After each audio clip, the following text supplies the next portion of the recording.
Broadcasting live from the Roswell Infinity Studio, located inside Digital Ignition, where North Atlanta startups take off. It's time for North Fulton Business Radio.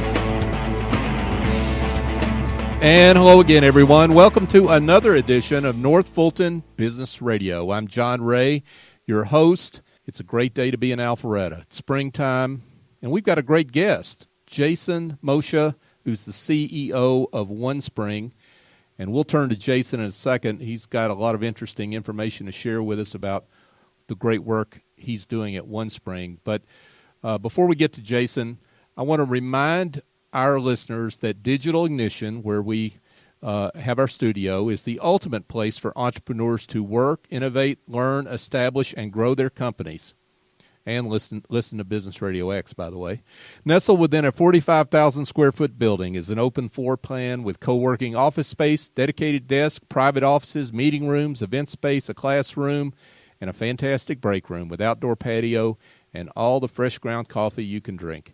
If you want great co-working as well as space which impresses investors, customers, and future employees, visit digitalignition.com.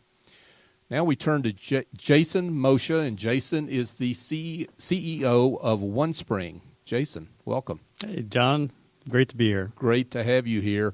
You're doing a lot of great work at OneSpring. For those that don't know about OneSpring and don't know you, introduce yourself. Yeah, sure. So Jason Moccia, as John mentioned, I'm the CEO and founder of OneSpring. We started here in Atlanta back in 2005, and a lot of the work we do is around designing software applications. So we don't get a lot into the development side. We really focus in on designing better blueprints for software, and that's kind of where we've grown our business out of.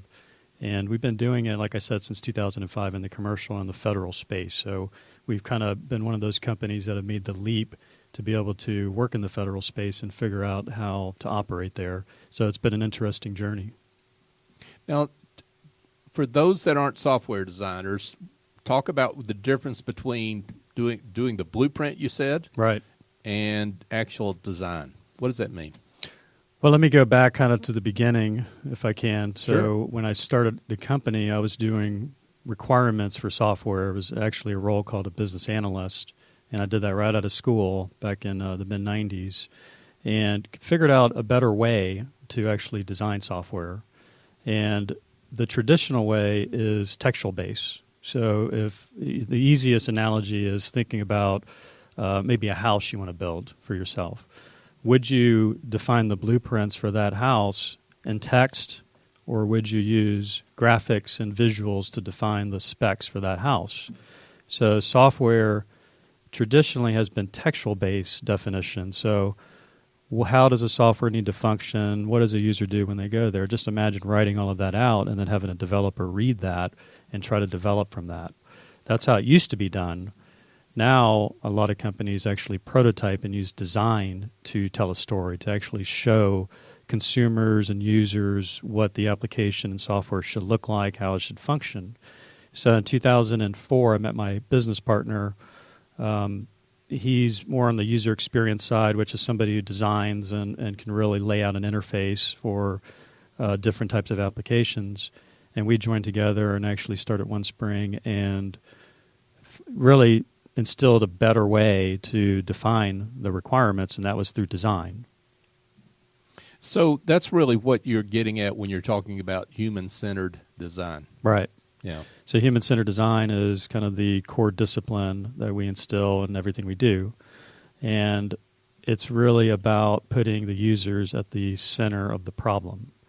So think about any application you use, on your mobile phone or website. So a lot of companies, and they still do this, not as much as they used to, but I think their companies are getting a lot better at designing software, but they would not necessarily bring the users into the equation right away. And I'm actually going through this with the client right now, where I'm proposing that we do the research, we go talk to the users, their customers, and say, look, let us do the research, define the optimal way for a customer to use what you want us to help define, and let's not just make it up. Let's not sit in a room together and just think we know. Even though we're users ourselves, we don't necessarily know what your customers are thinking, so we can't assume anything. We need to talk to them. We need to get in front of them and bring them in and actually design a solution around that user, and that's human-centered design. This is a message I would think that some clients don't want to hear, that they don't really know what their customers are thinking sometimes, right? But this is a common thing with folks in business, and we've all made this mistake, I have to say, right? Yeah, I mean, it's like I said, it's becoming more prevalent now, more accepting. When I started out early on, we didn't really prototype designs up front. We didn't really bring in users as much. Now, what we would do is we would get together with customers and just say, what do you want, right? Just give me your list of requirements.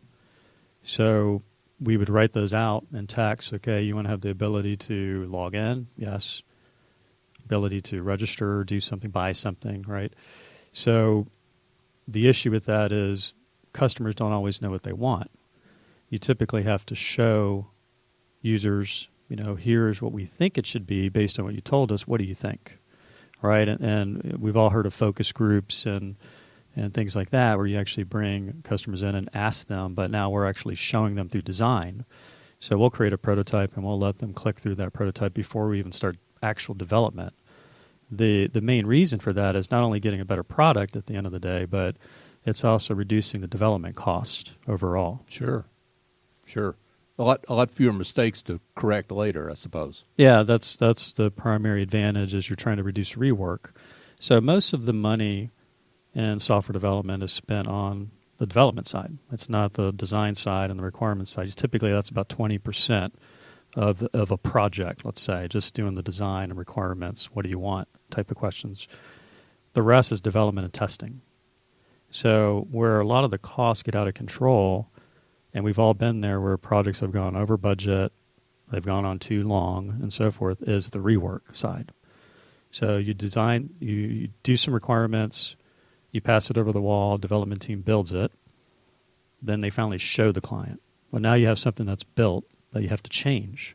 So to go back to the house analogy, you put up all the walls, you created the kitchen, right? Everything's there. Now your customer's walking into the house, seeing it for the first time, and saying, "Wait a minute, that I didn't say 2 rooms, I said 3 rooms. Why is there just 2 rooms here?" Well, now we got to fix that, and there's a tremendous cost to do that. It's the same in software. So we try to create those rooms and the layout in the beginning to reduce that rework cost at the end. Makes sense. Now, there's a reason to do all this, and it's to gain a competitive advantage. Share a little bit about how that works. I mean, what's the competitive advantage for a company or an agency to use your services? What do they get back? Well, there's a couple of things here. So some of your listeners may have heard of a term called customer experience, or CX, I'll just call it CX for short. Sure. And CX is a growing area right now. And CX is all about optimizing the experience that a customer has. And it could be the experience they have when they walk into a store, right, and they flow through your retail store. It could be when they call the call center, right, they need to solve a problem. The website, mobile, right, omni-channel type strategies where what is the overarching experience that a customer has when they interact with the brand. So we've all had experiences where you go to the website and it's a fantastic experience, then you call the call center and it's a very poor experience, right, and you end up pulling your hair out trying to get something done, for example. So CX is all about understanding the full life cycle of all the channels that a customer interacts with to try to optimize the experience they're having. That's customer experience. Mm-hmm.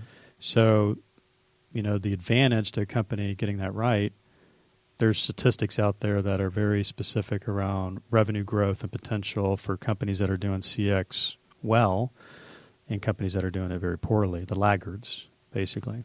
I actually have some statistics here I wrote out. So, for example, companies that do CX well have a 5.1x revenue growth over the laggards. So there's a real impact to getting it right and having a better experience overall. So Now, So you said 5.1 times? revenue growth is 5.1x that of the laggards if you get CX right. That's huge. Yeah. That was worth repeating, Jason. Yeah. Okay. There you go. Wow, that's a big number. Yeah. Annual revenue for customers is 2.4x more for companies that do CX well. So there are different statistics that you see, and I think the reason this has all happened is if you go back in time and you look at, say, the 60s, 70s, or you can even go earlier than that, the way customers are buying and expectations has grown exponentially, especially with mobile devices. Sure. Right when the iPhone came out in 2007, the expectations have gone through the roof. So we started off as consumers buying goods, and then we bought products and then services, and now customers are buying experiences. So a good example of this I thought of is Avalon in Alpharetta. Most of the, and I don't have stats on this, but our office is at Avalon, so I'm always there and I observe a lot, just being there. Yeah, you live it, right? I live it. I've been there for years now. Sure. And not everybody that goes there buys anything, right? They may go and just walk around. There may be a concert. There may be pop-up stores that they just browse at. It's a fun place to bring the kids and have a good experience. So Avalon's done a good job with just let's create a better experience. And that's the traditional malls haven't been doing that, right? The traditional malls are the laggards. Sure. So you go to a traditional mall now, you walk through and you're trying to get around the kiosks right in the middle of the mall, and you're being hounded, right? It's not as good of an experience anymore. So there's a new model, which is kind of that outdoor type mall model. And they've been extremely successful as a result. So it's about the experience, not going just to get a product. So if you think about other companies that are dealing with that, they're trying to improve the overall experience that a customer has in the hopes that eventually they'll buy something. But in order for them to shine over a competitor, they have to improve that experience. And that's what CX is about. Good stuff here from Jason Moccia. And Jason is the CEO of OneSpring. Now, Jason, you have had a evolution in terms of the clients you work with. I know you started out in the commercial space, I believe, and have kind of morphed into the federal government, working with federal government agencies. Describe who you work with and the types of clients that you have. So, we started just doing 100% commercial work, and a lot of large clients. A lot of large automotive clients, consumer beverage clients here in Atlanta. Most of our work has been, on the commercial side, has been in Atlanta area, Alpharetta. We have a lot of clients too. The federal side, we made the leap when the economy crashed in around 2008. So on the commercial side, companies weren't buying as much as they were or once doing. And we decided to make a change and say, look, let's start focusing on the federal space and figuring out how we can sell into that, because there was a lot of spending going on to increase the economy, right? So we ended up flying there, mostly me and my partner Robert.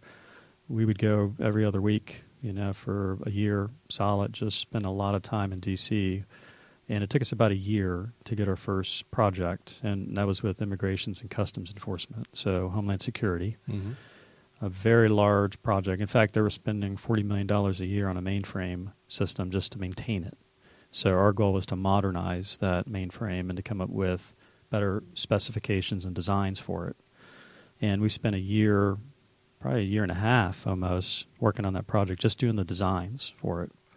So that was our first project. That was around 2009, 2010. We went on to do other projects at ICE and Customs and Border Protection. We're in IRS right now, USDA also.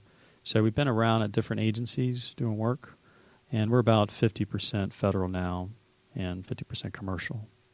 So in the case of the federal government work that you do, you talked about customer experience. So are you improving the design of software to help those that run that software internally, or is this customer facing, like taxpayer facing, or how does this work? Yeah, I mean, it's a lot of it's civilian facing, Mm-hmm. so we don't do as much on the DoD side, defense. we're trying to. I mean, there's a lot of opportunity within DoD. It started off where, a lot of people have the mentality just make it work. We need something that works. We need to perform a certain task. So it was more engineered design or development design. So surprisingly, the government over the past several years have really started pushing into customer experience directly. They actually have contracts out just to do CX and user experience work. They're starting to take it seriously. So a lot of these solicitations that come out will actually see human-centered design mentioned. And we end up partnering a lot on different opportunities where OneSpring will be the human-centered design consulting company, team with a much larger company. And I'll say, you OneSpring, do the human-centered design, we'll do the development side. So, in fact, customer experience is actually listed as a presidential mandate. So if you go to OMB, that's the Office of Management and Budget within the White House, you can find the core presidential mandates or goals, and customer experience is listed as a goal. So we saw that back in, I guess it was early 2018, and said, this is, we're onto something here. We've been doing it for a while, but now it's becoming more mainstream. So it's a good time right now with companies really realizing, look, we need to focus on, bringing the users in and designing software that they like to use and want to use, and that's useful overall. So there are some businesses out there that are listeners that I know, have an interest in dealing with the government at various levels, whether that's federal or state or what have you. Address the differences in dealing with the federal government in your case versus the commercial space. Yeah, it's interesting. I mean, it's, as you can imagine, very different. Sure. And I would say the business development cycle is much different. So in the commercial space, you really have no barriers. A lot of it's relationship-based. The intelligence that you have to gather could be more difficult in commercial, surprisingly. And the reason for that is in the federal space, it has to be very public, right? So if the government comes out with a need, they're putting it out there for everybody to see. So where it becomes more sophisticated on the federal side is you have to know how to operate and you have to have the right contract vehicles to do business. Some of your listeners may have heard of GSA schedule, for example. That's a type of contract you can get with the federal government. GSA Schedule 70 is what we have. That's to buy and procure IT services. And to get that type of vehicle took us almost a year of paperwork and going through the process. So a lot of small businesses are intimidated, to get into the federal space because it takes a long time. They don't understand the buying process and how that works. And, they're not willing to invest what it's really going to take in manpower and money and time to make it happen. And you may invest all that time anyway, and it may not be successful. You may not get anything. I don't have the statistics, but I know for a fact there are a lot of companies that get a schedule with GSA, and they never get anything on it. So it's definitely not something that they're just going to hand you business if you have a contract.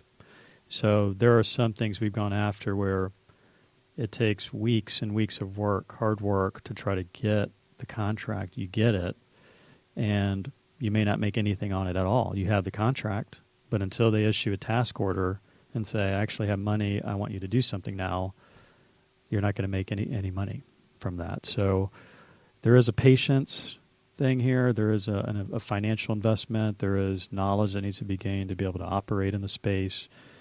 The good news with it is most of the contracts are long-term. They're bigger contracts.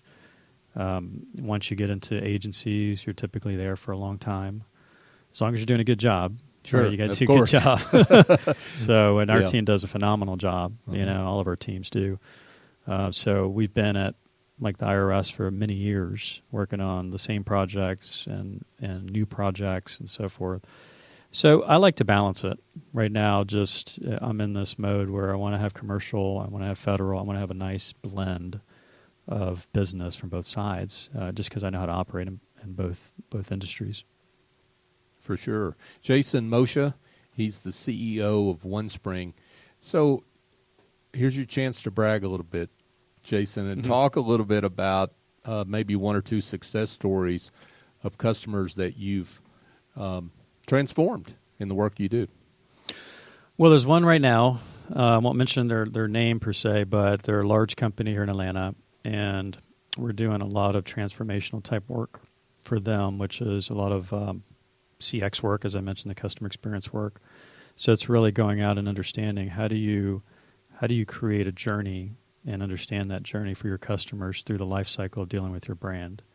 So one project we're working on is more around design standards for the brand and understanding, hey, if I have a project in IT and a project in marketing, how do we ensure that the designs are going to be the same, right? That we're not developing different looks and feels and different interactions, because we want the experience to be the same. Overall, we want consistency, and that's what a lot of companies are struggling with and trying to figure out is the consistency around these things. And we're helping them with that. So we're actually doing the internal interviews with different executives to try to figure out what do the standards need to be, and then actually creating those standards and rolling them out so anybody that's designing anything within the company has access to these standards and can utilize them. So that's something called a design system. The number one problem that we face is culture. So, and this goes for every company out there, not this particular client. But the number one problem, actually I have statistics here, 90% of companies struggle with this, and it's culture. It's if you're going to have a customer-centric culture where every touch point that a customer goes through is optimized to where it doesn't matter, they have the same experience, quality experience, and you can track that, you have to get all your employees on board. This is not something that is done in a silo. So there was the recent article from the Harvard Business Review on this, and the top issue was culture. And that really starts with the leadership side. So if your leadership is not bought in on we have to have a great customer experience, we have to put customers at the center of our strategy, and that's going to permeate to our website, our call center, and how do we bring all these things together to not only look at the data on how we're doing, but to optimize what we're doing and to make changes based on the data we're getting. So unless you have a strong leader that is on board and all the leaders on board within an organization, the culture shifts, that's not going to happen. And the number two thing, actually, barrier here was organizational silos. So we've seen a lot where you'll have one group within a large company say, hey, we're going to do really good customer experience and we're going to create a new site and redesign our area of focus, but the business next door in the same company, the same department or different department isn't doing that, right? They're still doing what they want to do and how they do it. So you have these siloed groups creating different experiences, which causes more issues. And that's why I think it really starts with culture and leadership at the top. Let me ask a question about culture, just so I understand. So about culture, it sounds like you're talking about strategic priorities. Is that a fair way to? Yeah, it is. It's more. Yeah. It is more priorities. So if you look at, for example, just pick a type of leader. It could be HR, it could be CIO, leadership. They're all going to have different priorities. Or HR may be concerned with talent acquisition. How do we attract and retain the best talent? In fact, we just did a workshop at a SHRM event a couple weeks ago where we did a human-centered design session with 50-plus HR executives and managers in the room. And we posed that question. We said, how might you attract and retain the best talent possible? It was interesting because technology didn't really surface. The number one thing that all the tables picked, and we had 5 tables with 10 people each and people watching in the background, the number one thing was culture. And we looked at it and said, where's the technology in this? Nobody's talking about technology. It's not a technology problem. It's a culture problem. So if everybody's not in agreement on what's a good customer experience and we're here for the customer, then it's not going to work well. So it does need to be a priority at a higher level. It can't be a CIO level, just an HR, SVP type level. It needs to be higher level executive, focus and strategy that we're going to have a good customer experience, and you need to work this into your bottom line priorities. And unless that happens, then that's usually when we see the issues.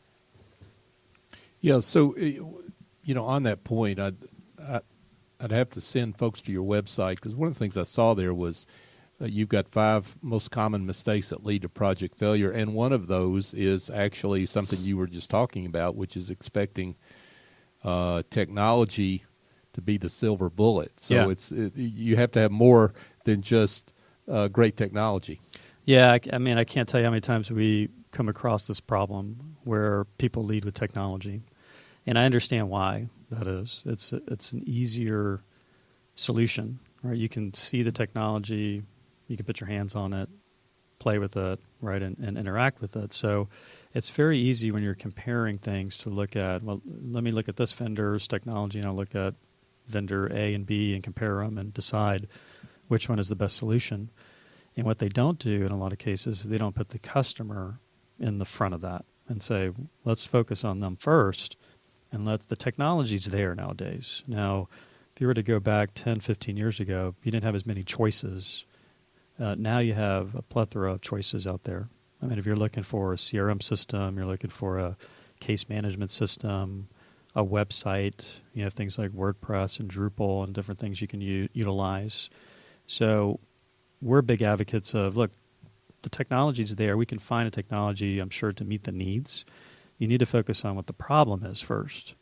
And the only way to understand what the problem is to get in front of your customers and really extrapolate that from them. And it's not just about, let me do one survey or just ask them once. This is really about getting into the minds of what customers and users want, which is its own science. That's the human-centered design aspects I mentioned before. And then back into the technology. So we see a lot of companies that will just roll out some technology based on, or some software based on some underlying technology platform, and they end up failing as a result because they didn't really take the time to design, to the problem itself. So one of the core problems we see. Great work here from the fascinating conversation with Jason Moccia. He's the CEO of OneSpring. We could talk for a while, Jason, but I probably ought to wrap it up and have you tell folks how they can get in touch if they want more information. Yeah, sure. You can go to our website, just onespring.net, and that's all spelled out, onespring.net. You can find me on LinkedIn. Just look for Jason Moccia, Moccia, and happy to connect with anybody and answer any questions you may have. Sounds great. Jason, thanks for being here. Thanks, John. Enjoyed it. Yeah, and I'd want to remind everybody that that white paper I mentioned is there on their website as well. Interesting reading for sure. Jason Moccia, CEO of OneSpring. So, folks, it's time to fly. And by that I mean let's connect with Office Angels. And if you need help curing the headaches of administrative tasks or bookkeeping, marketing, or presentations, doing workshops, check in with Office Angels. They're not a temp agency or a placement firm. They're a business support operation which matches your needs with angels who have the talent and experience necessary to help you maintain or grow your business. Your terms, your timeline. They lend a hand when needed, and they fly off when the job's done. So find out more at officeangels.us or call Chief Executive Angel, S.E.S. Cabito, at 770-442-9246. And before we wrap it up, I want to just point everyone to our social media channels where please connect with us there, Facebook, LinkedIn, what have you. North Fulton BRX is where you can find us. And check out our website, northfulton.businessradiox.com. Go click on the archives button. You'll find great guests that we've had over the 3 years this studio has been open. Over 400 guests have been through this studio. Folks like Jason are doing great work in our community. So connect with us there. Send us a note. Let us know you've done that. So for Jason Moccia with OneSpring, I'm your host, John Ray. Thanks for being here on North Fulton Business Radio.